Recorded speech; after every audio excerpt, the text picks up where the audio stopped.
Ako ang inyong Lolo Pael at ito ang aking kwento. Kapi ng Kapre. Pasado 6:00 ng hapon, habang pauwi si Brando sa kanilang bahay galing sa pinagtatrabahuan niyang pabrika, ay napadaan siya sa inaayos na kalsada malapit sa kanilang lugar. Napapalatak na lamang ang lalaki sa inis at frustration niya sa nakikita. Ito kasi ngayon ang proyekto ng mayor kaya ganon. Yun lang ang nakakalungkot sapagkat maraming puno ang kailangang tagpasin para sa road widening na ginagawa. Sayang ang mga puno. Mawawala na ng lilim tuloy.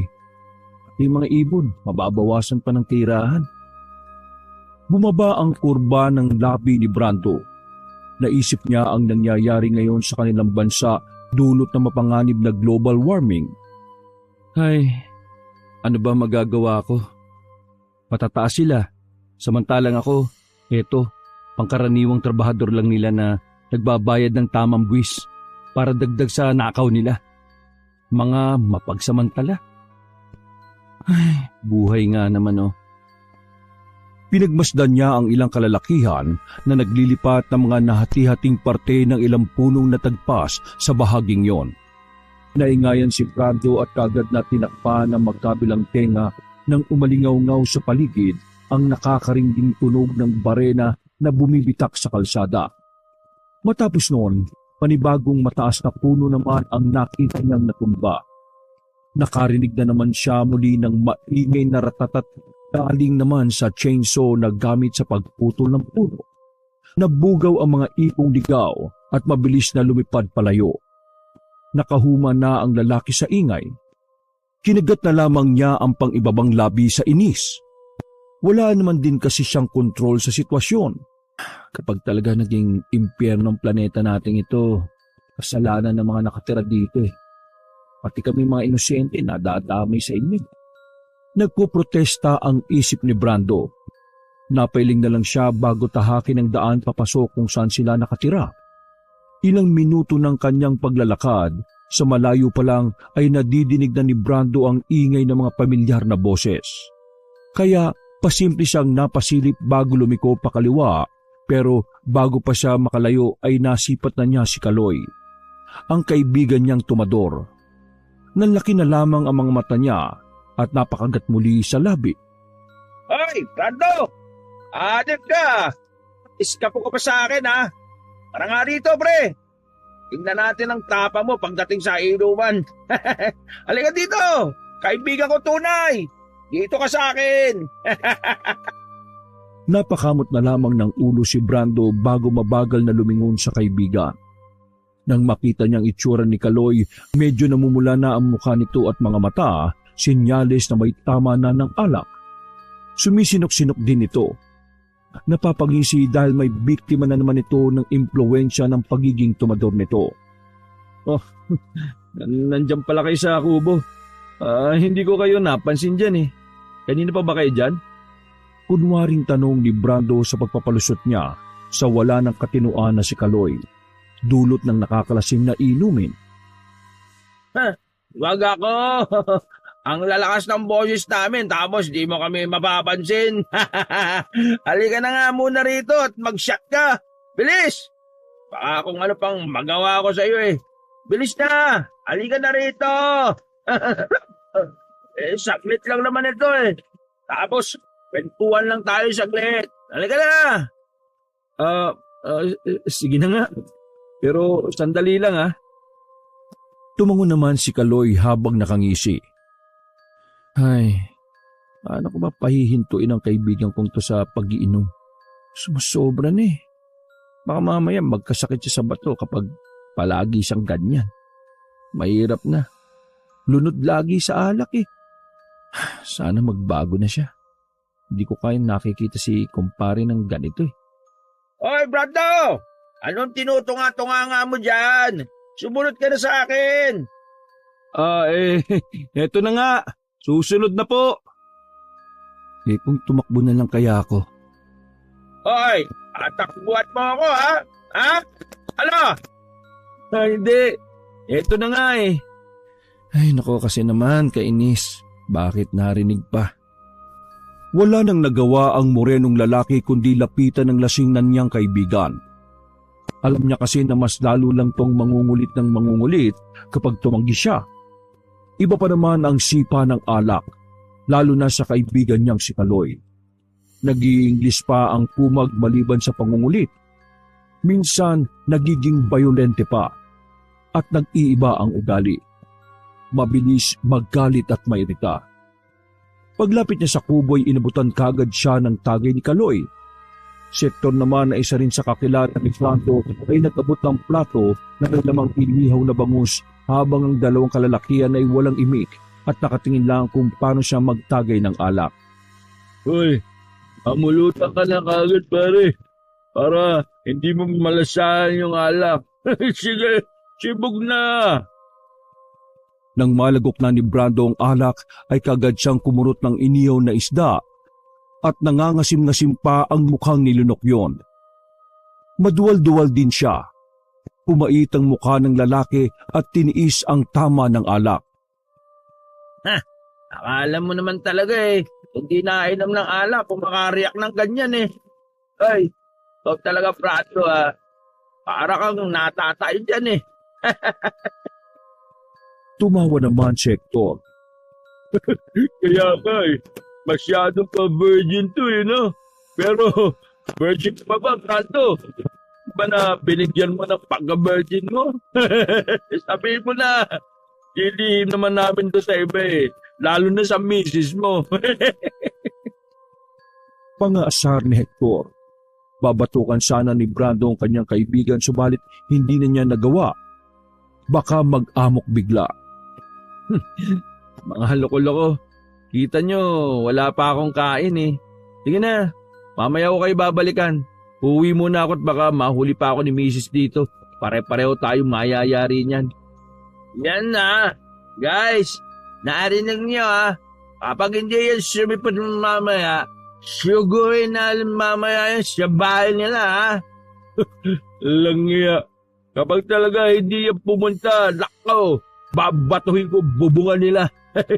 Kita ko na lang kung hindi pa lumabas yung kupal na yan. Ako naman, buti ang pambabato ko. Sumang-ayon lang ang dalawa pang lalaki. Pagkatapos noon ay nakipag-apiran si Brando sa mga tao bago tahakin ang iskinita papasok sa kanilang bahay. Sinasakyan na lamang niya mga ito nang sa gayon ay hindi na lumaki ang gulo.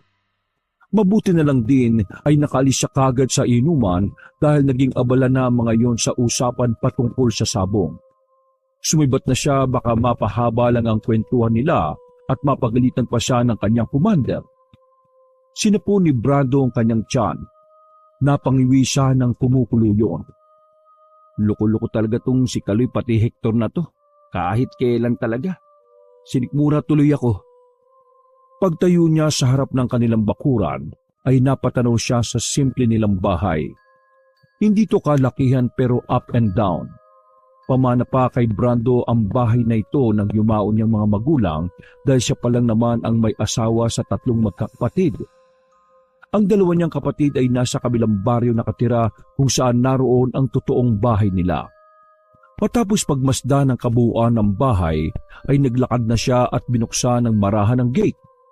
Lumangit-ngit ang tarangkahan na nagbibigay sa kanya ng nakakakilabot na pakiramdam. Luma na kasi ang gate na yon at hindi napapalitan. Nagtuloy-tuloy siya hanggang sa marating ang main entrance ng bahay. Kakatuksa na si Brando kaso lang ay nakita niyang nakauwag na ng bahagya ang bago-bagong pinto. Kagagawa lang kasi nito mahigit 1 buwan na ang nakalilipas. Inuunti-unti lang din kasi nila ang pagpapagawa dahil hindi na rin naman ganoon kalaki ang sinasahod niya sa pabrika. Kapag malaki-laki na ang naiipon nila at nakakagaan-gaan sa pinansyal, pati tarangkahan sa bahay ay ipapagawa na rin niya. May awa daw ang Diyos at makakaraos-raos din sila sa buhay. Pagtulak sa pintong nakauwang, ay saka siya nagsalita habang ang isang kamay ay nakaabang na sa sapatos para tanggalin. Darling, dito na ako. Oh, nasa na yung kiss ko? Natigilan siya matapos makakita ng anino ng tao mula sa hagdan na umaakyat pa itaas, kaya naisip niyang ito ang asawa niya. Pagkatanggal ng isang sapatos ay nagtuloy-tuloy na ng pasok ang kayumangging lalaki at tinanggal pa ang isa bago dalhin sa tamang lagayan. Sumipat siya sa hagdanan at tinintay ang asawa na bumaba mula roon. Sa lubungang kilay niyang may dumaang muli. Umungot na siya rito ng makakain at pampalit ng damit. Darling, anong pagkain natin? Medyo nagugutom na ako eh. Paghain mo naman ako, please, oh. Puno na kasi yung tiyan ko talaga eh. Pwede bang pakuha na rin ako ng damit dyan sa kwarto natin? Naghintay siya ng ilang minuto subalit walang sumagot mula sa itaas. Lumakad na siya papuntang hagdan. Tumaas ang balahibo niya nang may malamig na hangin ang yumakap sa kanya. Hanggang sa biglang lumabas si Elisa, ang 32 years old niyang asawa mula sa kusina. Napasapo ang lalaki sa kanyang dibdib. Oh, darling. Pasensya na, hindi ako makasagot kanina. Nagsisipilyo kasi ako eh. Grabe kasi yung kinain kong mangga. Napakaanghang ng sausawan. Di kinaya ng bibig ko eh. Pero alam mo darling, sarap na sarap ako. Tatakab ako bigla eh. Hindi kagad nakaimik ang matangkad na lalaki. Nagpapalit-palit lang to ng tingin sa asawa at sa itaas ng kanilang bahay na punong-puno ng pagtataka. Uy, natulala ka na dyan darling. Saka, ang puti na mukha mo masyado. Para ka nakakita ng multo dyan ah. Ha? Ay... Napapikit mata saglit si Brando kasunod ng pagtapik sa kanyang noo. Akala ko kasi nasa taas ka. Kaya pala walang sumasagot eh. Pero, sino yung dumaan sa itaas? Ako, nagluluto ako ng ulam. Tapos yun na nga, tinikman ko yung maanghang na sausaw na dinala ni Bunso kanina rito. Ang sarap sana kaso sobrang anghang eh. Gusto mo subukan tikman? Mahinang umiling si Brando. Tumango naman ang kanyang misis. Nagpunta pala si Bunso rito. Dapat dito mo na rin pinakain. Kaninang 4:00 pa naman sila dumaan dito. Naglalako sila ng mangga. Wala kasing paso. Ang sipag talaga ng kapatid mong yun, no? Manang-mana sa'yo. Kaya ako na-inlove sa'yo eh. Napangiti na lang si Brando bago magpatuloy sa pagakbang paakyat ng hagdanan. Sige. Pagbibihis na muna ako, darling. Luto na ba yun yung ulam natin? Nagugutom na talaga ako eh. Si Kaloy kasi pinatagay ako bigla doon sa kubo. Nag-iinuman na naman sila. Ayun, nagpapakalunod na naman sa alak yung mokong. Ay nako, pasaway talaga yung kaibigan mo na yan. Palibasa kasi, sustintado ng mga magulang niya kaya pala inom-inom na lang ng alak. Napangisi ulit ang matangkad na lalaki nang makita ang reaksyon ng mukha ng kanyang asawa na biglang bumusangot. Lalo kang gumaganda, darling, kapag naiinis ka. Ulero. O sige na, darling. Bilis naman na magbihis. I-ready ko na itong hapunan natin. Salamat, darling. Sige. Kung wag na kaya muna ako magbihis, magubad na lang ako. Ikaw na lang ang ihahapunan ko, ha? Che, magbihis ka na. Opo, eto na nga. Sayang, ayaw naman pumayag siya ang ihapunan ko. Buong panghihinayang ng lalaki. Pag-akyat ni Brando sa ikalawang palapag ng kanilang bahay, pagpasok niya sa kwarto nilang mag-asawa ay nagubad kagad siya ng damit. Binuksan niya na rin ang bintana nilang capital window type para pumasok ang hangin. Pagbukas niya ng ilaw ay tumambad ang mga damit niyang nagkalat. Nakabukas din ang aparador kaya napakunot noo siya. Takang-taka siya kung bakit sabog-sabog ang mga damit niya na para bang nilooban sila. Anong nangyari dito? Isa-isa niyang dinampot ang mga damit na nagkalat kasabay ng pag-ihip ng malamyang hangin mula sa labas ng bahay. Naginawaan ang kanyang pakiramdam dahil doon pero napawi rin kaagad yun nang may mapansin siyang tila dumaan na malaking anino mula sa bintana. Teka, Ito yung kanina. Anong... Natigilan siya sa pagdampot ng mga damit at saglit na lumapit doon at sumilip sa labas. Wala naman siyang nakitang kahit ano pagsilip sa ibaba. Tanging lumang poste lang na siyang nagbibigay liwanag sa labas ng bahay ng gabing yon ang nakapukaw sa kanyang atensyon. Napadako rin ang tingin niya sa mga kapunuang nasa palibot ng kanilang bakuran. Para kasi itong nagsasayawan dahil sa pag-ihip ng hangin. Nang makitang wala ng kahit ano sa labas, ay bumalik na siya sa tapat ng aparador at isinilansan doon ng maayos ang mga damit niyang nagkalat. Ipinagkibit balikat na lamang yon ni Brandon. Subalit, hindi pa rin maalis sa isipan niya ang hindi maipaliwanag na pangyayari sa mga damit niyang sumabog sa kwarto. Pagkabihis niya ng damit pambahay, ay saka naman bumoses ang kanyang asawa mula sa ibabang palapag ng bahay. Darling, tara na, kakain na. Okay, susunod na po. Pagsara ng aparador ay nagmamadali siyang lumabas ng kwarto, kaya lang ay bigla na namang nahulog ang mga damit. Bahagya siyang natigilan at napalingon doon. Ano ba naman yan? Ay nako, mamaya na nga yan. Hindi naman na ganun kakalat. Gutom na talaga ako. Nagtuloy-tuloy na siya sa ibaba at hinayaan na lang ang mga damit dahil nakatumpok naman na to kumpara kanina na magulo talaga na tila ba sinadyang ikalat-kalat sa buong kwarto. Kahit nakakaramdam na ng paranormal, iniisip na lamang niya na isa lamang yung guni-guni. Dahil yata sa gutom at paglagok ng isang baso ng alak. Kaya kung ano-ano na lamang ang kakaiba niyang naiisip. Habang pababa ng hagdanan ay napasilip siya sa kusina kung saan ay hindi masyadong natanaw ang asawa kundi ang anino lang nito. Nagtaka siya sapagkat bukod sa anino ni Elisa ay may isa pang anino na nakita. Mas malaki ito kaya napakunot noo siya habang nagmamadaling pumasok sa kusina. Ngunit pagdating doon ay wala naman siyang ibang nakitang kasama si Elisa. Wala na rin ang aninong nakita niya kanina. Nakakapagtaka naman. At ang weirdo nang nangyayari ha. Oh, tara na. Umupo ka na rito, darling. Gutom ka na, di ba? Sabi mo? Oo. Mukhang masarap ang ulam ngayon ha. Ang bango eh. Pansamantalang iwinaglit sa isip yon ni Brando dahil sa kumakalam na nga ang kanyang sikmura. Siyempre, niluto ka ang paborito mo. Rellenong bangus. Wow, darling, thank you ha. Masayang umupo ang matangkad na lalaki sa harap ng hapagkainan at kitang-kita sa mukha niya ang sobrang pagkasabik. Tumutulo na ang laway ni Brandon. Gusto na niyang malantakan ng paborito niyang putahe. Grabe darling, mapaparami na naman tuloy ako ng kanin nito eh. Yung abs ko, mukhang a-absent na ng tuluyan. Ako, wala ka talagang abs, darling. Tabs yan. Tabs yung meron ka. Naglambingan pa ang mag-asawa na natigil lang matapos biglang mahulog ang isang platito na malapit sa lababo.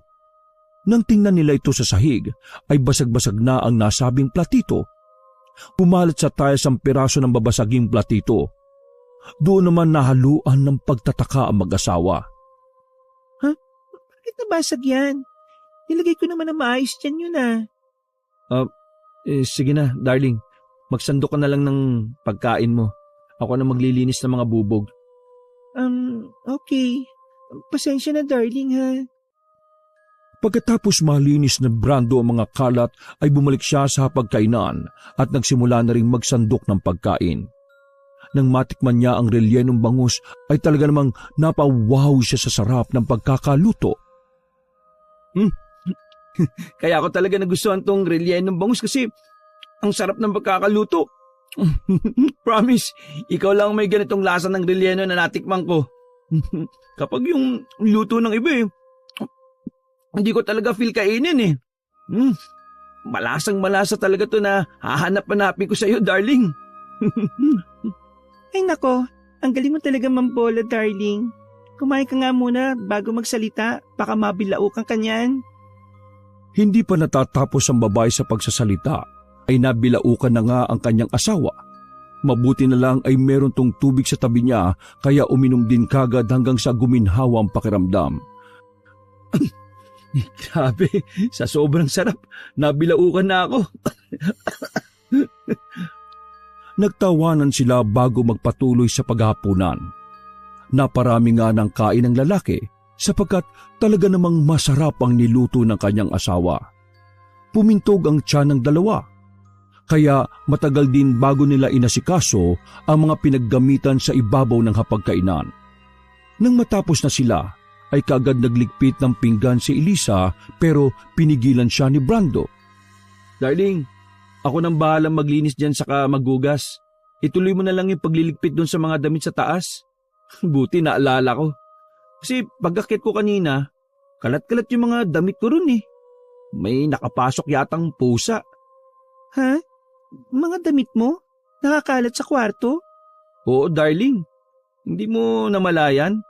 Check mo ron sa itaas. Inipon ko na lang sa isang gilid eh. Wala namang pusa dito sa lugar natin ah. Kung meron man, hindi yun magagawa ng pusa kasi wala namang naliligaw na daga sa atin.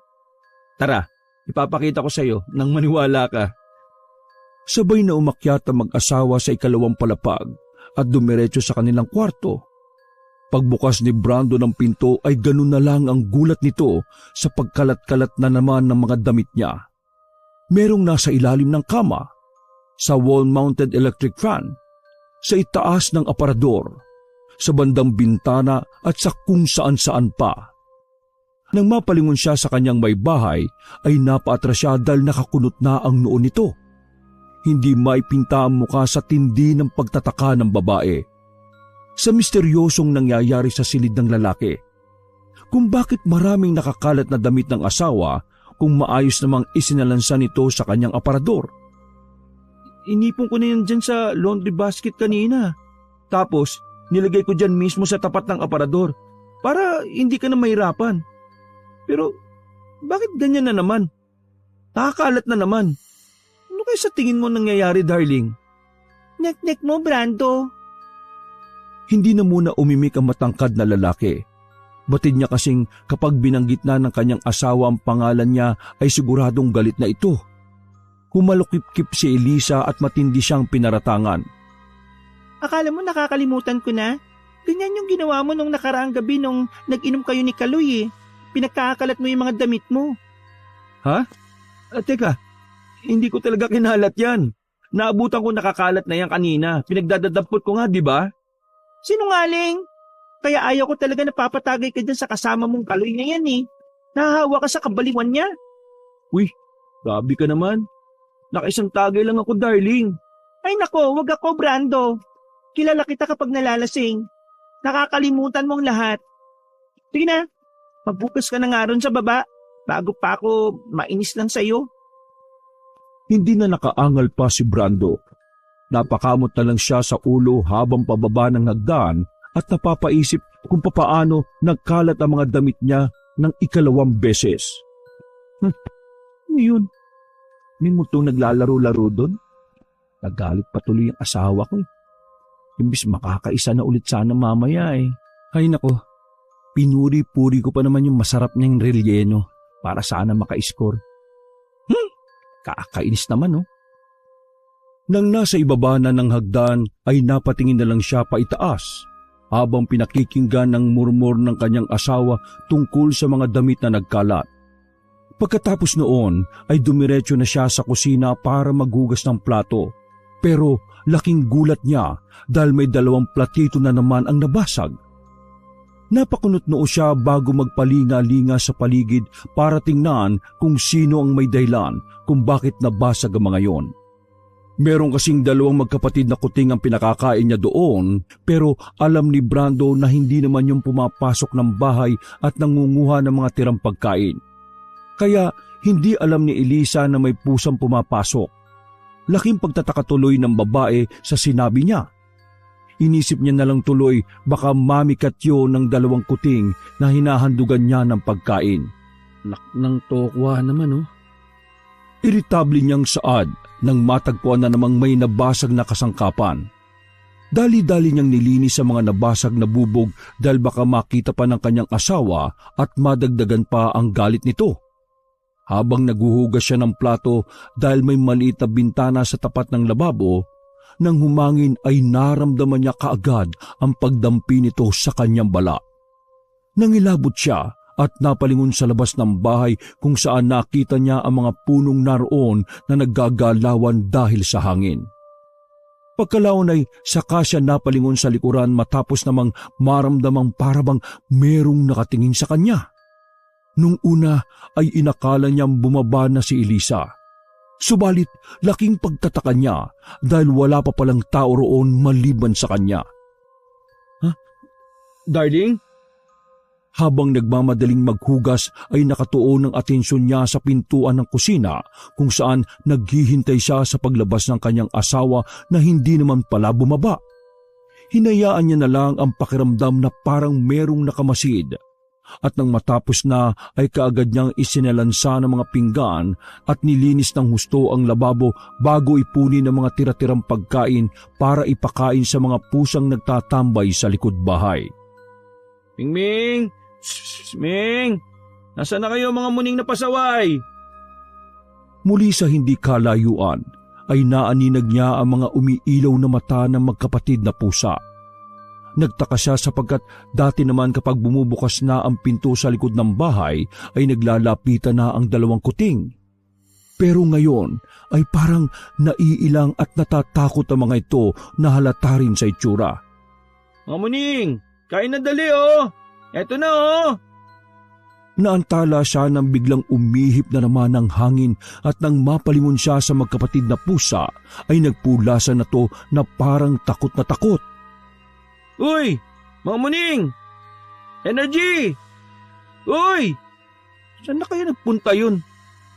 Dahil hindi na niya makita ang dalawang pusa kaya naman iniwan na lang niya sa isang gilid ang pagkain para sa mga ito. At pagkatapos ay bumalik na siya sa loob ng bahay. Pag-akyat sa kwarto ay naabutan niya si Elisa na katatapos lang magligpit ng mga damit. Isinalansan na lang ng kanyang asawa ang mga ito sa aparador kaya lumapit siya rito at tumulong. Ako na dyan, darling. Akin na. Sige na, magpahinga ka na. Hindi na umimik ang morenang babae pero halata sa mukha nito na naiinis pa rin dahil sa nangyari. Nang mailigpit na ni Brando ang mga damit ay sa kanya nilapitan at niyakap ang asawa na nakasimangot na nakaupo sa kama habang nakahalukip-kip ang mga kamay. Darling, sorry na. Ito naman nagagalit ka agad eh. Sige ka, mababawasan yung ganda mo niyan. Sinundan niya yon ng ilang beses na halik sa pisngi na pakunwari pang umiilag-ilag si Elisa pero ang totoo ay pabigay na rin. Nang kiniliti siya ng morenong lalaki ay doon na tuluyang nahulog si Elisa. Hindi niya napigilan ang pagngiti pero pinilit niya pa rin maggalit-galitan. Hay nako, huwag mo na nga akong kinikili-kiliti dyan, Brando. Isa, hindi ako natutuwa. Ano ba yan? Nakikiliti ako. Parang tanga naman to eh, oh. Huwag ka na kasing magalit. Sige ka, hindi kita titigilan sa pagkiliti hanggang hindi ka tumatalima dyan. Nagpakunwaring sumimangot ang babae pero nang muli siyang lambingin at kilitiin ng asawa ay bumigay din naman siya sa huli. Hanggang sa pareho silang napaiga sa kama habang patuloy sa pagkiliti si Brando sa tagiliran ng kanyang asawa. Maya-maya ay umibabaw siya rito at pagkatapos ay nauwi na nga sa pagtatalik ang mag-asawa. Nang malapit na sila sa rurok ng tagumpay, ay naantala ang kanilang ginagawa dahil bigla na lang bumukas ang aparador at nahulog ang lahat ng mga damit ni Brando pati na rin ang kay Elisa. Nagkatinginan at nagngitian na lang sila bago mahigpit na nagyakap. Bukas na yan, darling. Hindi na naituloy pa ng morenong lalaki ang sinasabi sapagkat nahiga na ng maayos ang kanyang asawa. Tama na, darling. Bukas na. Dahil naantok na rin talaga ako eh. Napakamot na lang siya ng ulo habang napapabuntong hininga dahil sa pagkabitin. Pagkatapos noon ay tumayo na rin siya at nagtungo sa banyo para makapaghugas na rin ng katawan. Pagbalik sa kanilang kwarto ay nakita niyang nakabihis na si Elisa at naririnig ang mahinang hilik nito. Sinyalis ng sobrang pagod. Habang nagbibihis ay pinagmasdan niya lang ang mukha nito habang nakangiti. Pagkalaon ay tumabi na siya sa pagiga. "Good night, darling. I love you." Hinalikan niya ang asawa sa noo bago matulog ng mahimbing.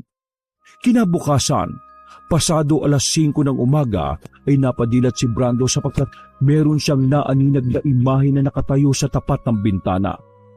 Hindi niya muna kaagad to pinansin dahil sa isip niya ay si Elisa lang ito. Pero bigla siyang napadilat ng maramdaman ang pagyakap ng asawa niya mula sa likuran. Pagtingin niya sa tapat ng bintana ay wala ng kaninang nakitang imahe roon. Dahil doon ay napatingin siya kay Elisa na mahimbing pa rin ang pagkakatulog. Marahan siyang bumangon para mag-asikaso na ng pagpasok sa trabaho at hinayaan niya na lang munang matulog ang kanyang asawa. Pagkakita niya sa mga damit nilang nakakalat ay napailing na lang siya habang pinagmamasdan ng aparador.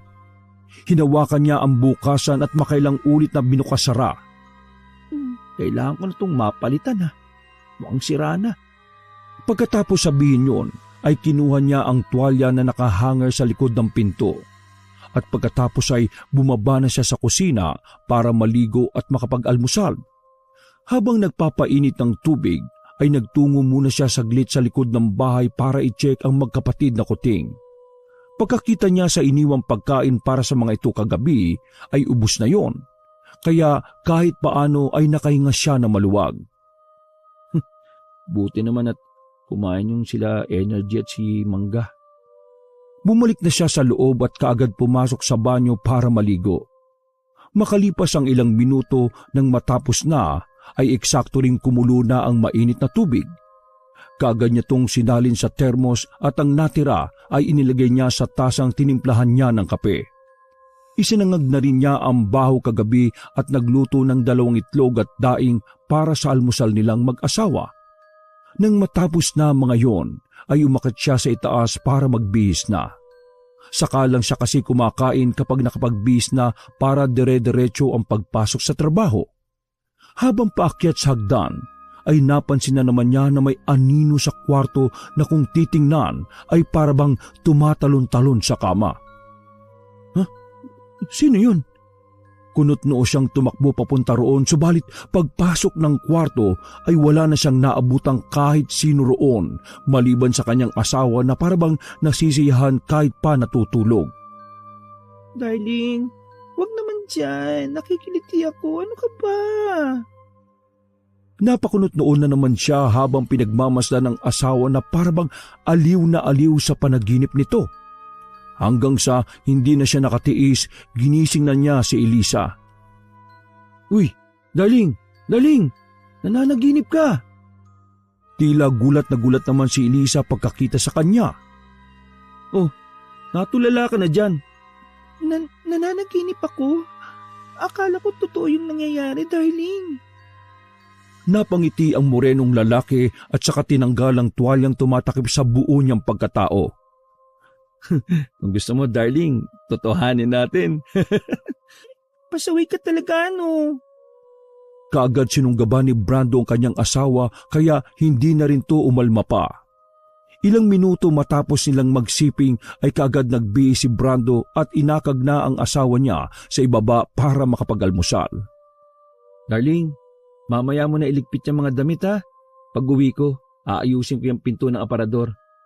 Roskas na yata eh. Tara na, baba na para makapag-almusal. Sabay na tayo bago ako umalis. Pagbaba nila at pagpunta ng kusina ay ganoon na lang ang gulat ng dalawa sapagkat kalat-kalat na ang mga gamit sa kusina. Ang nilutong sinangag ay tapon-tapon na pati na ang mga itlog at daing na nagkalat na sa sahig. Ang kapirin na tinimpla niya at hindi pa nauubos ay natapon na rin sa mesa.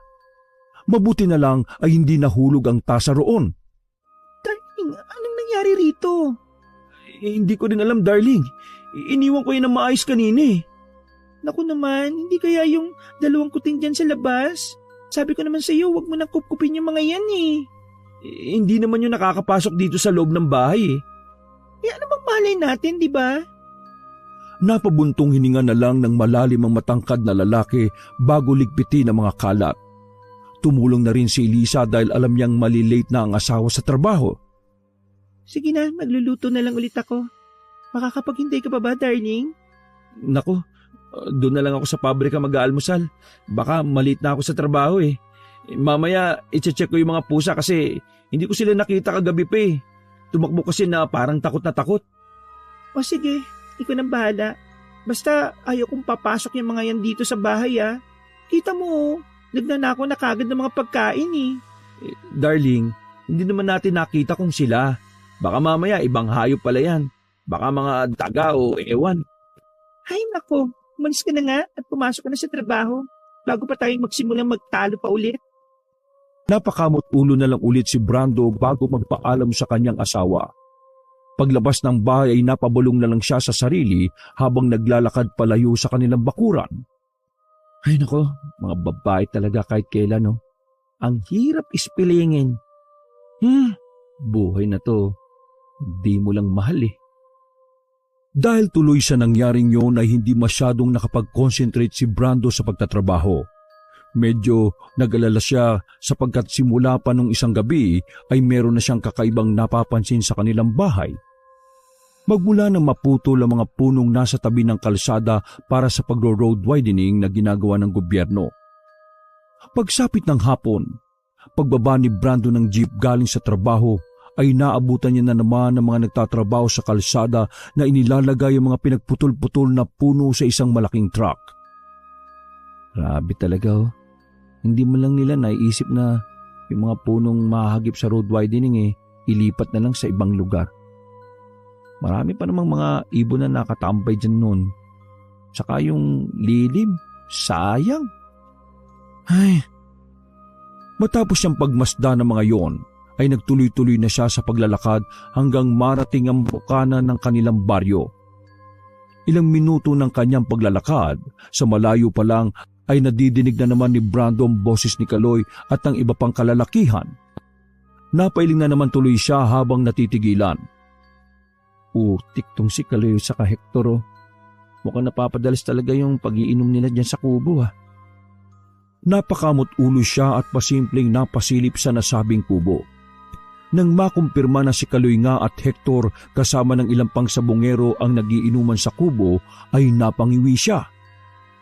Walang yang Kaloy at Hector oh. Wala ba itong mga atay? Panay-panay ang inom eh. Nagmamadali na naman siyang lumiko pakaliwa papasok sa iskinita na papunta sa kanilang bakuran, kaya lang katulad kahapon bago pa siya makalayo ay nasipat na siya ni Kaloy at Hector na kaagad tinawag. Oy, Brando! Ha! Iyan ka na naman eh. May kasalanan ka ba sa amin kagabi ha? Hindi mo na kami sinipot ha? Bumalik ka nga rito! Hindi gumalaw ang morenong lalaki sa kanyang kinatatayuan. Iniisip niya kasi kung tatakbuhan na lang niya ang kaibigan dahil halata naman sa boses nito na lasing na. Kaya lang kilala niya si Kaloy at Hector na susundan siya nito sa kanilang bahay hanggang sa sila naman ni Elisa ang magpang-abot. Ay, busy talagang kamalasan to. Ano? Ako pa ba mag-aabot ng alak sa iyo dito? Ganyan na ha? Bago patapusin ng poging bondat ang kanyang sinasabi, ay lumapit na kaagad si Brando at tumupo sa tabi nito. Hanip talaga kayo kahit kailan, Kaloy. Hector, kapag ako nadali rito ng asawa ko, kayo talaga ituturo ko. Natawa lang si Kaloy at Hector, maging ang dalawa pa nilang sabungerong kasama. Loko par, kung tinalikuran mo talaga ako kanina, susugurin ka namin ni Hector sa bahay niyo eh. Ikaw naman, napakamasyado mong takot sa asawa. Ano ba pinatitikim sa'yo noon ha? At talimang-talima ka doon, sunod-sunuran ka sa kanya. Oo nga pre, ikaw naman eh. Minsan ka lang naman aakagin sa pag-ahalak. Ganyan ka ba? Tumigil kayong dalawa. Anong minsan pinagsasabi niyo dyan? Sa kanya tinignan ng dalawa pang kasama nila sa kubo bago nagpatuloy sa pagsasalita. Nako, huwag kayo magpapaniwala sa dalawang lasinggerong hayop na to, na lahat na yata ng bisyo nandito. Buti nga hindi nag-a-addict eh. Kapag sinabi nilang minsan ayain, ibig sabihin nun, minsan lang sa isang linggo. Nagtawanan sila at pagkatapos ay inabot na kagad ni Hector ang tagay kay Brando. Sabi mo sinasabi, pre. Tagay mo na to. Oo nga. Dahil doon ay wala nang nagawa si Brando kundi ang umupo sa tabi ng mga kaibigan at mag-shot hanggang sa hindi na rin siya nakaalis kaagad dahil sa mga interesanteng kwentuhan na pinag-uusapan ng mga kainuman niya. Narinig niya kasi sa nagkukwentong dalawang sabungero na nakilala niya bilang sila Utog at Erap ang tungkol sa engkwentro ng mga ito sa mga kababalaghang bagay. Tinalakay din nila ang mga punong pinutol sa road widening na ginagawa, kaya mas nagka-interes si Brando na makinig. May ikinuwento si Utog na similar sa pangyayaring nararanasan ni Brando simula nitong nakaraang gabi. Pero hindi niya sinasabi sa mga kasama ang tungkol sa bagay na yon kahit pa sabing laking probinsya siya. Alam niyo ba yung mga ganyang bagay, pre? Totoo talaga yan. Lalo na dito sa lugar natin na hindi pa naman ganong kasibilisado. Ako naman magsasabi sa inyo. Tumira ako sa lolo ko ng matagal na panahon. Albularyo yun, kaya marami akong natutunan doon. Iyan ka na naman eh. Sa tagal natin makakilala, hindi mo nga nabanggit sa amin ni Brando na apo ka ng albularyo. Sabungero ka, sukarol, tsaka magiinom. Yun ang pagkakakilala namin sa'yo, pre. Dahil sa sinabing yun ni Hector, ay nagtawanan ng lahat. Si Brando naman ay nakangiti lang habang pinagmamasdan na ang apat niyang kainuman na parabang lasing na lasing. Muling umikot ang tagay at nang dumating na to kay Brando ay muli namang nagsalita si Kaloy. Sa pagkakataong yon ay seryoso ang mukha nito. Maniwala man kayo sa hindi, ha? Ito, totoong nangyari to, ha? Yung nanay ko, dati nawala yun ng 2 linggo kasi pinagtripan siya ng engkanto. Oo, nanaginip yung nanay ko noon. Sabi ni tatay, parang nire-rape daw. Kumakaligit pa nga daw eh. Magugulat daw si tatay kapag nagigising siya. Tapos, ito na nga, nakita nila, one time. Meron na talagang parang itim na usok na nakapatong sa nanay ko. Hindi alam ni Brando pero dahil sa mga sinabing yun ng kanyang kaibigan ay para siyang biglang nakutuban. Bumilis na lang bigla ang tibok ng puso niya at muling napaisip tungkol sa mga bagay na nai-experience niya ngayon sa kanilang bahay. Anong nangyari, pre? Siyempre, inagapan ng lolo ko yun. Kasi kung hindi, malamang daw, hindi na ako naisilang kasi naisama na ang nanay ko sa mundo ng engkanto. At eto etong weird, pakinggan nyo. Eto, totoo mga yun sinasabi ko nga sa inyo, sa tagal kong kasama yung lolo ko, ang dami kong nakita at natutunan patungkol sa mga ganyang bagay. Biglang natahimik ang mga nakikinig pero binasag lang ni Hector ang katahimikan na yon nang pag-untugin niya ang babasaging basong hawak niya sa bote ng alak. Uy, ng kamote oh. Masyado nang seryoso yung usapan niya tungkol sa kababalagan na yan eh. Baka muwi pa tayong lahat. Kapag pa naman pinagkukwentuhan, nakakaikayat daw yun. Kaya change topic na lang tayo mga pips. Oo yan, totoo yun. Nakakaikayat talaga kapag pinagkukwentuhan sila. Kasi nararamdaman nila yan eh. Kumbaga sa radar nagiging signal tayo. Sige. Itigil na natin. Marami pa namang pinutol na puno ngayon dun sa highway. Malamang sa malamang yan eh. Yung mga hindi pangkaraniwang nilalang na nakatira ron. Nako! Nakipa na ngayon yun tapos magpupunta yun dito sa atin. Isa pa yun. Grabe rin kasi yung mga pinutol na puno na yan eh. Malamang mga pre, lumipat na sa kung saan-saan yung mga nakatira ron sa punong naputol. Baka mamaya hindi natin namamalayan. Nasa bahay na natin yun o sa bakuran na pala natin yung mga yun.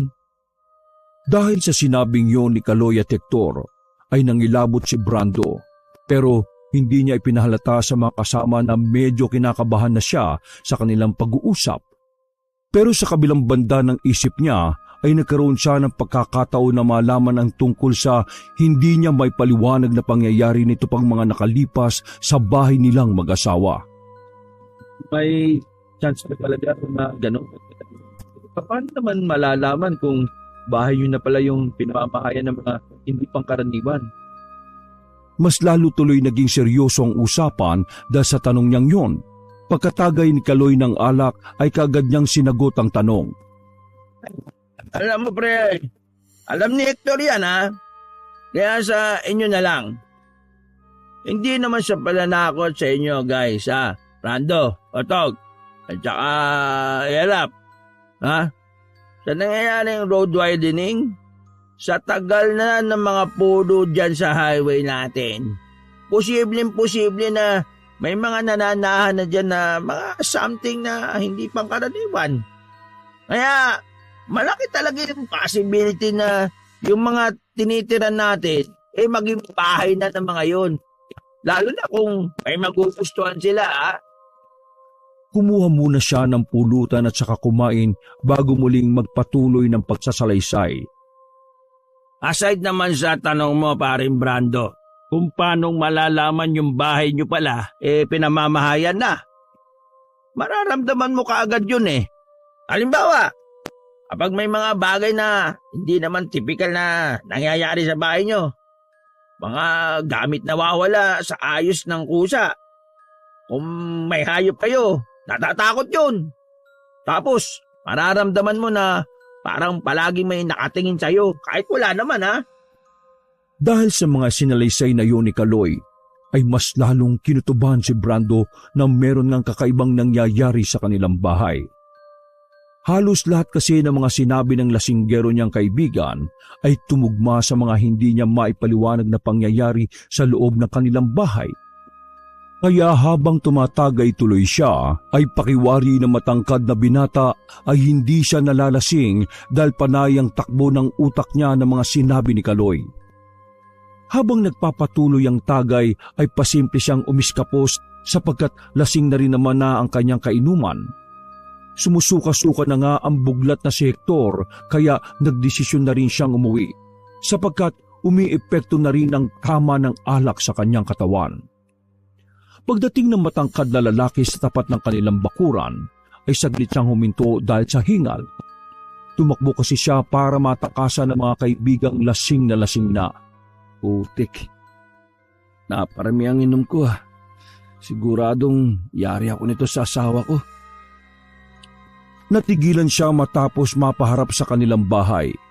Naalala niya na naman kasi ang kwentuhan nilang magkakaibigan kanina. Pero kahit ganon, ay mas lumamang pa rin sa isip niya kapag naamoy siyang amoy alak. Kaya malakas niyang ibinuga sa palad ang hininga at inamoy-amoy at pagkatapos ay inayos niya ang postura bago buksan ang gate. Dahil medyo may tama na rin ang alak, kaya pinilit niyang ituwid ang paglalakad hanggang sa makarating sa main entrance ng bahay. Hindi na siya kumatok. Pinit na lang niya ang doorknob na sa kabutihang palad ay hindi nakalak. Buti naman. Kagad niyang tinanggal ang 2 sapatos bago pumasok at naupo sa sala. Darling, nandito na ako. Natigilan siya matapos makarinig ng kalabugan sa 2nd palapag. Nag-alala rin siya bigla para sa kanyang asawa kaya tumakbo kagad siya paakyat hanggang makarating sa kanilang kwarto. Pagdating doon ay wala siyang naabutang kahit sino maliban sa bintana nilang capital window type na biglang sumara ng malakas. Naaninag niya ang isang anino na bigla ring nawala. Takte, ano yun? Lumapit siya at binuksan ang bintana saka sumilip sa labas. Wala naman siyang nakitang kahit ano maliban sa mga punong tila nagsasayawan dahil sa paghampas ng mahinang hangin dito. dahil doon ay naalala niya tuloy ang kwentuhan nila ng magkakaibigan kanina sa inuman, subalit naantala lang din yon nang marinig niya ang boses ni Elisa mula sa first floor ng bahay. Darling, nandiyan ka na ba sa taas? Oh, darling, nandito na ako. Sige, nandito lang ako sa kusina. Matapos makapagbihis ay bumaba kagad siya at nagtungo sa kusina. Hindi niya naabutan doon si Elisa pero napatingin siya sa nakabukas na pinto papunta sa likod bahay kaya nagtungo siya roon. Paglabas ng pintuan ay tumambad sa kanyang paningin si Elisa na hawak-hawak ang dalawang kuting na pareho ng walang buhay kaya nagulat siya. Para tuloy na wala ang lasing niya pagkakita sa mga kaawa-awang kuting. Halos madurog kasi ang mga katawan nito na parang pinukpok ng makapal na pamalo o kung ano paman. Anong ginawa mo sa mga kuting, darling? Ha? Anong ginawa? Nakita ko lang yan sila. Kasi nung kausap kita kanina, nagtapon ako ng basura dito sa likod tapos may naamoy ako na parang patay na hayop. Pagkahanap ko, eto na nga yun. Kaya ilalagay ko sana sa supot. Sasabihin ko pa nga lang sana sa iyo kaso dumating ka na eh. Hindi na umimik muna si Brando. Kumuha lang siya ng malaking itim na trash bag at isa-isang nilagay dito ang kaawa-awang kuting. Sino kayang gumawa nito? Malaman ko lang talaga kung sino sa mga kapitbahay yari talaga sa akin. Inilibing din nila kaagad ang mga kuting sa likod bakuran at pagkatapos ay sabay na silang pumasok sa loob ng bahay. Nang nasa kusina na sila ay naamoy ni Elisa ang alak sa katawan ng kanyang asawa kaya natigilan siya at nilingon ito. Uminom ka ng alak no? Kanino? Kinakaloy at Hector na naman? Nanaman ka na naman. Darling, ngayon lang naman ako nakisabay ulit ng inom eh. Yung kahapon isang shot lang yun. Ay nako, whatever darling. Sige na, akit na ako. Kumain ka na lang muna dyan. Iwan mo na lang yan sa lababo yung mga pinggan at ako na maghuhugas bukas. I-check mo na lang mamaya ang mga pinto bago ka matulog. Hindi ka galit? Galit? Ayoko lang sabayan yung inis mo dahil sa nangyari sa inaalagaan mong kuting. Sige na, nakakit na ako. Hindi na nagsalita ang morenong lalaki. Pagkalis ng kanyang asawa ay kumain na agad siya ng hapunan at ang matapos na ay hinugas na rin na ang mga pinggan para wala nang gawing bukas ng umaga si Elisa. Naghugas na rin siya ng katawan at pagkatapos noon ay nagtungo siya ulit sa likod bahay at tumayo sa harap ng pinaglibingan nila ng kuting. Pasensya na kayo mga mulinga. Kayo mag-alala. Kapag nakita ko yung gumawa niya sa inyo, yari talaga sa akin yun. Pagkatapos siyang i-check ang puntod ng mga kaawa-awang kuting, ay bumalik na siya sa loob ng bahay.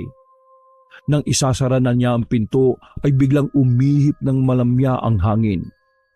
Saglit siyang napadungaw sa labas ng bahay at ang dumampi sa kanyang braso ang lamig galing dito ay kaagad siyang nakadama ng kilabot. Subalit ang kilabot na yon ay iba sa mga nadama niya kesa nitong nakalipas. Habang may kakaibang hatidang dampi ng hangin ng gabing yon.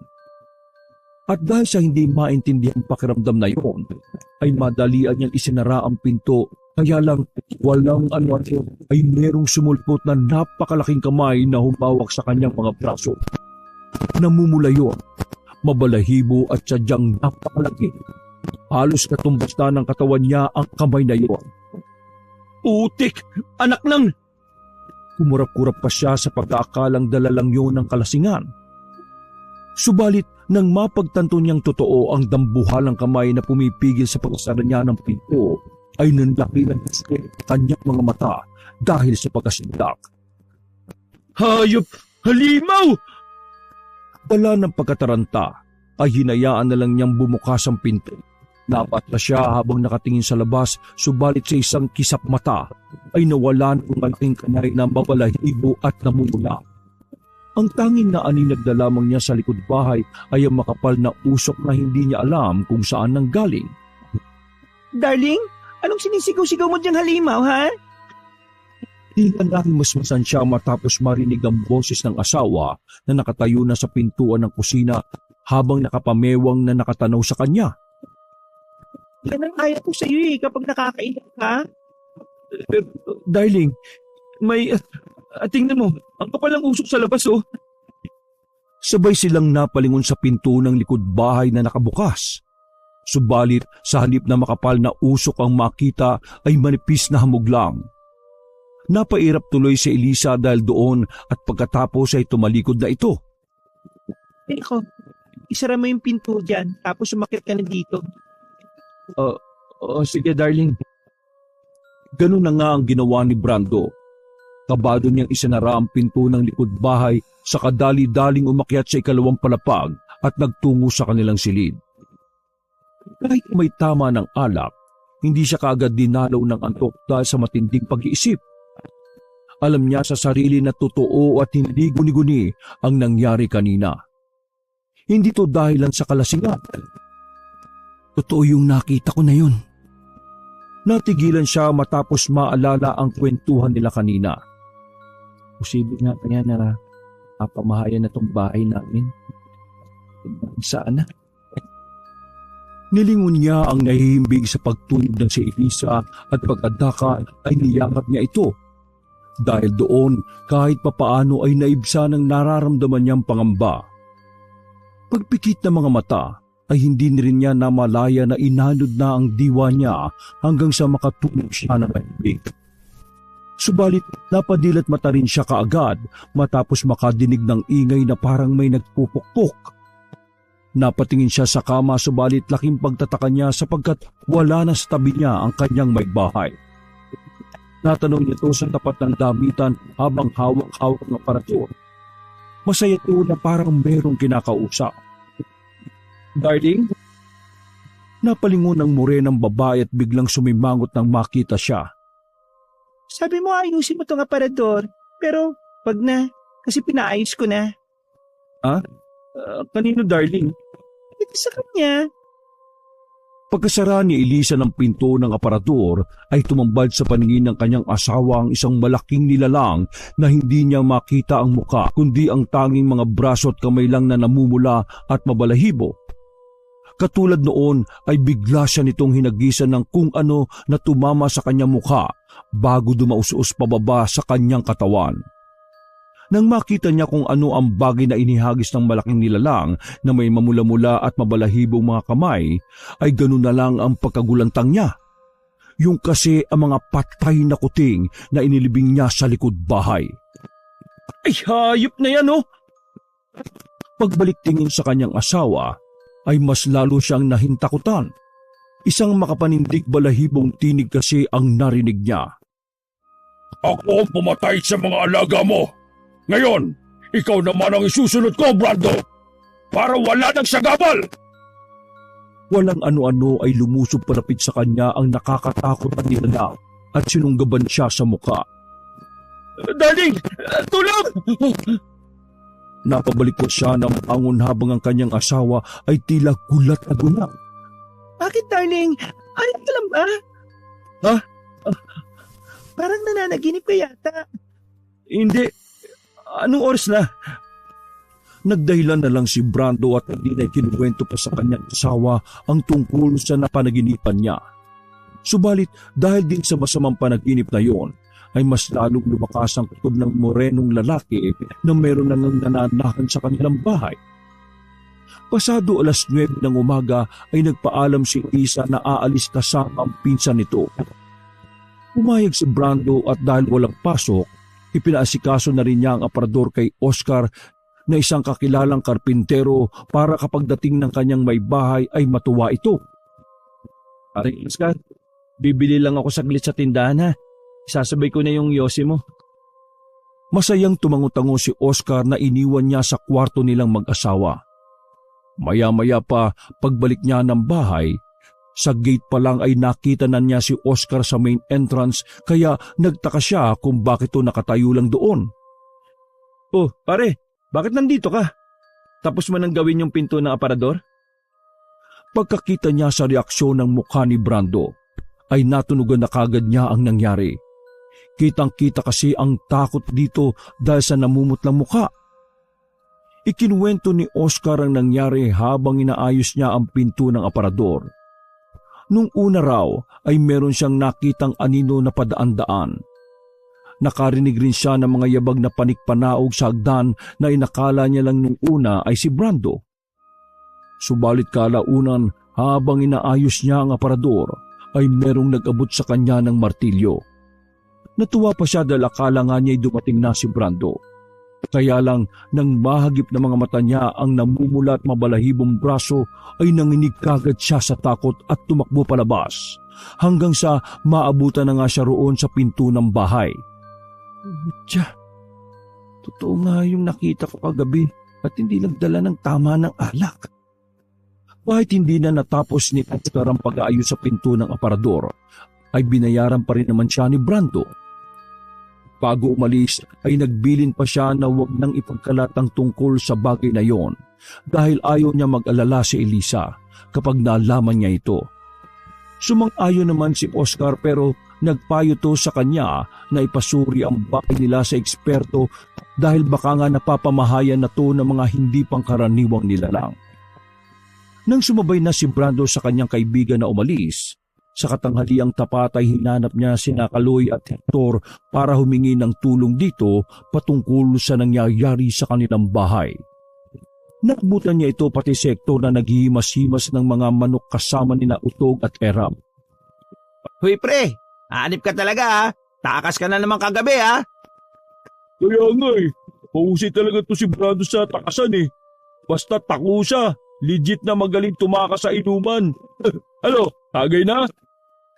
Ngumitigan ang matangkad na lalaki sa dalawa niyang kaibigan at pagkatapos ay pasimple niyang binulungan ang mga ito. Mga pare, kailangan ko ng tulong. Huwag tayo dito mag-usap. Nakatinginan ang bondat at gwapo na lalaking malaki ang mata. Nang makita nilang seryoso si Brando ay nag-alala kagad sila para dito, kaya pansamantala nilang ipinahawak ang manok na Utog at Erap. Pagkatapos ay inakag nila ang kaibigan papunta sa kubo para doon makausap ng masinsinan. Oh, anong problema? Mabigat ba yan? Nag-away ba kayo ni Elisa? Dahil sa inuman natin kagabi? Ay ako na nakita ko siya kanina kasama yung pinsan niya saka yung kaibigan niya. Sige, tutulungan ka namin ni Kaloy na makipag-ayos. Teka. Ito namang si Mata, masyadong advance mag-isip no? Hindi naman yun ang problema ko Ito naman kasi si Hector, masyadong advance. Hindi naman pala sila nag-away ni Elise. Kung hindi, ano nga? Napakiskis muna ng kamay si Brando bago nagpalinga-linga sa paligid na parabang may sinisipat na kung sino o ano.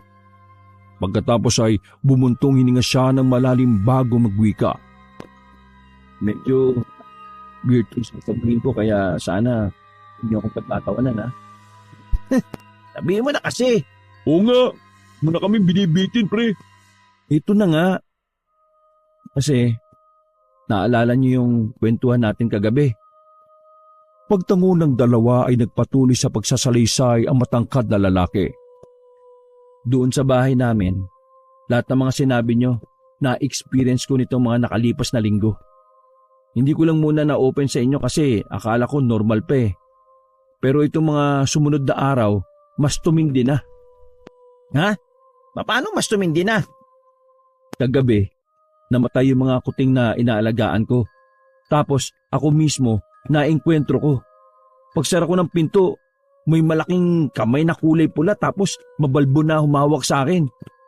Tapos noon, may makapal na usok sa likod ng bahay. Nawala talaga yung tama ng alak ko Nagkatinginan sina Kaloy at Hector, kaya saglit na tumigil si Brando sa pagkukwento. Par, hindi nga normal yung ganyan. Ano sabi ng misis mo? Di siya naniwala kasi nga akala niya kagabi lasing ako. Tapos napanaginipan ko nga kagabi yung nakakatakot na halimaw na yun. Sabi niya siya raw ang pumatay sa mga kuting ko. Tapos isusunod na daw niya ako. Ikinwento niya rin ang nangyari kanina kay Oscar kaya gulat na gulat ang dalawa niyang kaibigan habang nakikinig. Alam ba ni Elisa yung tungkol dyan? Umiling-iling ang morenong lalaki. Nangya ka. Bakit di mo sinabi? Ayaw kong mag-alala pa si Mrs. eh. Kaya nga kayo lang din ang sinabihan ko kasi alam ko makakatulong kayo sa akin. Kaloy, Hector, pre. Oo nga pre, delikado na yan, Kaloy. Ilapit mo na to si Brando sa kamag-anak mo. Pagkatango ni Kaloy ay isinama niya ang dalawa sa kanilang bahay. At gamit ang kanyang tricycle, kagad silang nagpunta sa kamag-anak niya na hindi naman kalayuan sa lugar nila. Napadaan pa ang tatlo sa ginagawang kalsada kung saan naabutan na naman nila ang pagpuputol ng mga puno. Paglagpas nila doon ay napailing na lang silang tatlo. Yan yung kinukwento ko sa inyo kagabi. Dahil sa mga ganyan, malamang sa malamang talaga eh. Naglilipatan na yung mga hindi pangkaraniwang nilalang na nakatira dyan sa mga puno. Kamalas-malasa mo pa pre, Brando, may nakapili sa bahay nyo. Sa tingin nyo, anong klase kayang nilalang yung nasa bahay? Hindi kaya kapre yun pre. Pero mababait ang kapre saka mapaglaro lang yun. Hindi sila basta-basta pumapatay ng hayop sa pagkakaalam ko. Marami namang uri ng kapre pre. Mamaya malalaman natin yan kapag nandun na tayo sa mga kamag-anakan ko. Wala na munang nagsalita sa kanila pagkatapos ang pag-uusap na yon. At makalipas ang higit 20 minutos, ay narating na nga nila ang isang compound kung saan puro kamag-anak ni Kaloy ang nakatira. Paring Kaloy, puro kamag-anak mo nandito. Ba't ka napadpad dun sa lugar natin? Siguro, tinakwil ka kasi si Garol sa bungero at lasinggero ka no? Kago. Tara na, baba na. Pagbaba nila ng tricycle ay sinalubong kagad si Kaloy ng mga pamangkin na. Matapos kumustahin ng mga ito ay inakag niya ang dalawang kaibigan sa pinakadulong bahay na kung titingnan ay may kalumaan na pero halatang may kaya sa buhay ang nakatira. Dahil doon ay pasimpleng napabulong si Hector kay Brando. Sustentado nga talaga tong kulukoy na to. Kaya ang lakas ng loob mag-alak ng mag-alak saka magsabong no? Loko-loko ka rin talaga no? Uy, bulong-bulong ka pa dyan mata ha. Tara sa loob guys. Pagpasok nila sa loob ng bahay ay sumalubong kagad sa kanila ang matandang ginoong na nakaupo sa wheelchair na lolo ni Kaloy. Kamukha ito ni Kaloy, ngunit kulubot lang ang muka at tisuyin. Puti na rin ang buhok at base sa itsura ay medyo mahina na nga ito. Lolo ko nga pala guys, si Lola Constancio. Siya yung dating nag-aalbularyo pero pinasok na kay Tito Kokoy kapatid ng papa kong namatay.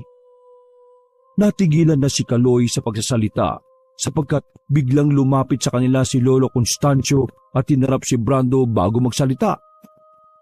Huwag mong iiwan ang asawa mo na mag-isa. Gagawin siyang kabit ng kapre. Kapag natuloy ang pagtatalik nila, mahihirapan ka nang mabawi ang asawa mo. Namangha kagad sina Kaloy at Hector sa matandang ginoo sapagkat wala pa naman silang ikinukwento ay tila alam na kagad nito ang kanilang pakay. Kaya lang pagkarinig ni Brando sa salaysay ni Lolo Constancio ay mabilis na gumapang ang kilabot sa buo niyang pagkatao.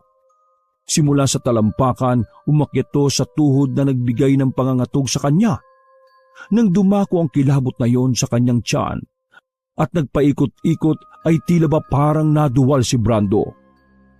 Nang makita siya ni Kaloy at Hector ay kaagad umalalay ang mga ito. O pre, ayos ka lang ba? Hindi nakaimik kagad ang matangkad na lalaki. Nagpatuloy kasi ang nararamdaman niyang kilabot hanggang sa dumako na ito sa kanyang dibdib. Dahilan upang unti-unting bumilis ang pagtibok ng kanyang puso na parang may mga nagkakarerahan sa loob nito. Nagpatuloy naman ang matandang ginoo sa pagsasalita, kaya ang lahat ay natuon dito. Malamang dahil sa pagkakaputol na matatandang puno, nadiskubre ng kapreng garanga ang bahay niya. Ang mga kapre, kapag wala na silang tirahan at kung wala ng punong mahanap, malimit silang nagpupunta sa mga bahay na hindi matao. Ang mga kapreng garanga, hindi naman sila mapanakit. Kinukuha lang nila ang gusto nila at isinasama yon sa kanilang mundo. Habang punong-puno ng takot na nakikinig, ay pinilit pa rin ni Brando na ikalma ang sarili para maayos niyang makausap ang matandang albularyo. Lola Constancio, yung kapring Kapring Garanga ba po ba yung naananahan dun sa bahay namin ng asawa ko? Sa kamalas-malasan mo, Kapreng Ados ang nananahan ngayon sa bahay niya. Nakatinginan silang magkakaibigan na hindi alam ang magiging reaksyon ng muka, lalo na si Brando na nag-aalala na para sa kanyang asawa na umalis pa naman ngayon. Ang mga Ados pa naman, mahilig mamerwisyo at manggulo sa buhay ng tao. Pinag-aaway nila ang isang pamilya at sinisira ang mga kabuhayan nito. Mahilig silang mangambala, mahilig manakot. Kung minsan ay pumapatay sila ng hayop. Ang Ados na nasa bahay mo ay delikado. Malas ang mga Ados na kapre. Kaya habang maaga pa, sagipin mo na ang iyong asawa bago pa siya sapian ng kapreng yon. Halos maiyak sa takot si Brando matapos marinig ang sinabing yun. Mabuti na lang ay naroon ang dalawa niyang kaibigan para pakalmihin siya. Lolo naman, wag mong takutin si Brando. Nandito po siya para humingi ng tulong. Ano naman ang may tutulong ko maliban sa sabihin sa kanya ang totoo? Mainam na alam nyo ang kalaban para makaisip kayo ng plano kung paano to mapupuksa. Please po, tulungan niyo ako. Ayaw ko mapahamak ang asawa ko. Mahal na mahal ko si Elisa. Lolo Constancio, tulungan niyo po ang kaibigan namin. Magpapalipin ako sa inyo kapag natulungan niyo. Aray! Langya ka, Kaloy, makabato ka naman. Puro ka talaga kalokohan, Hector eh. Pagkatapos noon ay bumaling si Kaloy kay Brando. Huwag ka mag-alala, katulad ng sinabi ng lolo ko. Mainam na kilala ang kalaban para madali ito mapuksa. Lo, salamat po sa pagsasabi ng impormasyon. Tandiyan ka pala, pasaway kong apo. Sige na at dalhin mo na sila kay Tiyo Kokoy mo para magawa ng paraan niyang Ados at hindi na makapanggulo. Napakamot na lang ng ulo si Kaloy bago yumukod sa matandang Ginoo. Paalala ko lang hindi biro na gawing kabit ng kapre. Kaya habang hindi pa huli ang lahat, tulungan mo ang asawa mo. Pagtalikod ng matandang albularyo ay dinala na ni Kaloy ang mga kasama sa isa pang silid kung saan nakita nila ang iba't ibang uri ng halamang gamot at mga likidong nakalagay sa iba't ibang size din na garapon. May kung ano-ano ring maliliit na ribulto at mga bato na halatang ginagamit din ng Ginoo sa panggagamot nito. Pagkakita roon ni Brando ay nag-iba kagad ang kanyang pakiramdam. Parang may kakaibang presensya sa loob ng malawak na silid na yon. Hindi naman tumabigat pero hindi rin naman nakakaginhawa sa pakiramdam dahil nakakakilabot yon at sobrang lamig. Dito, totoo na to Oo, manahimik ka muna. Tiyo Kokoy, si Kaloy po ito. Hindi pa natatapos ng bondat na pogi ang pagtawag nang biglang lumabas na ang isang maputing Ginoo mula sa pinakadulo ng silid. Kamukha rin to ni Kaloy pero mas matangkad lang at mas pogi dahil maganda ang hubog ng katawan nito. Aminin mo par, ampung ka lang no? Pasaway, mais ka nga, puro kakalokohan. Natigilan sila nang biglang magtanong si Ginoong Kokoy kung anong concern ni Brando. Kahit meron na din siyang idea. Gusto lang marinig ng lalaking albularyo na manggaling mismo sa bibig niya ang pagsasalaysay. Sabi po ni Lolo Constancio, pinamamahayan ng Kapreng Ados ang bahay namin at balak nitong gawing kabit ang asawa ko o asawahin. Kaya nandito ko para sana humingi ako ng tulong sa inyo. Wala nang inaksayang oras si Ginoong Kokoy. Sa tulong ni Kaloy na kahit papaano ay meron ng ideya sa panggagamot, ay kaagad nilang isinagawa ang isang ritual. Nagmasid lang sina Brando at Hector habang ginagawa ng magtiyo ang panlalaban ng Kapreng Ados na balak gawing kabit si Elisa. Pagkasindi ng mga puting kandila, ay nagsimulang magbikas ng ama namin si Ginoong Kokoy. 3 beses niya yung inulit at pagkatapos ay sinundan niya ng panalangin na sumasampalataya. 3 beses rin niya itong ginawa. Bago ang huling Tagalog na panalangin luwalhati na 3 ulit din. Nang matapos na ang albularyo sa panalangin, ay sa kanya tinawag ang pamangkin at binigay dito ang isang puting papel na mayroong mga nakasulat na salita. Sinabi niyang bigkasin ang mga panalangin yon at huwag titigil hanggang sa hindi namamatay ang mga kandila. Kabado namang napatingin sina Brando at Hector sa isa't isa pero nanatili lang sila sa kanilang mga pwesto habang nakaantabay sa mga nangyayari. Seryosong nagbanggit si Kaloy ng mga salitang siya lang ang nakakaintindi at hindi naintindihan ng kanyang mga kaibigan. Sabay na napayakap sa mga sarili sina Brando at Hector matapos marinig ang mga salita na yon. Ito rin kasi ang unang pagkakataon na makita nilang ganoon kaseryoso si Kaloy na parang isang iglap talagang manggagamot. Patuloy nagdasal si Kaloy. Nag-iba na ang dating ng aura sa buong silid. Mas dumilim at mas bumigat kumpara kanina kaya napagala na ng tingin si Brando. Ganitong-ganito kasi ang pakiramdam niya sa kanilang bahay nitong mga nakalipas. Para bang may nakatingin sa kanya mula sa kung saan na hindi niya naman makita-kita. Dahil doon ay bumaling sa kanila si Ginoong Kokoy at nagsabi na manalangin din ng tahimik dahil ang presensya ng Kapring Adus ay nasa kalagitnaan na nila at nakikipagtagkisan ng lakas nito. Langya pre, kinikilabutan na ako. Nakakatakot pala tong pamilya ni Kaloy, gagi. Umikit ka na lang at manalangin. Narinig mo naman yung sinabi ni Mang Kokoy, di ba? Ganun na nga ang ginawa nilang dalawa. Pumikit sila at nanalangin sa kanilang mga isip habang si Kaloy at ang tiyuhin nitong albularyo ay nagpatuloy sa pag-oorasyon. Kasabay ng pagkakasabi niyang yon ay ang biglang pagpatay ng mga kandila na sinundan ng nakakakilabot na boses ng isang dyablo. Dahil doon ay sabay na napadilat sina Brando at Hector. Kaya nakita nila kung paanong ikinulong ni Ginoong Kokoy ang Kapring Adus na may namumula at mabalahibong balat sa isang selyadong garapon.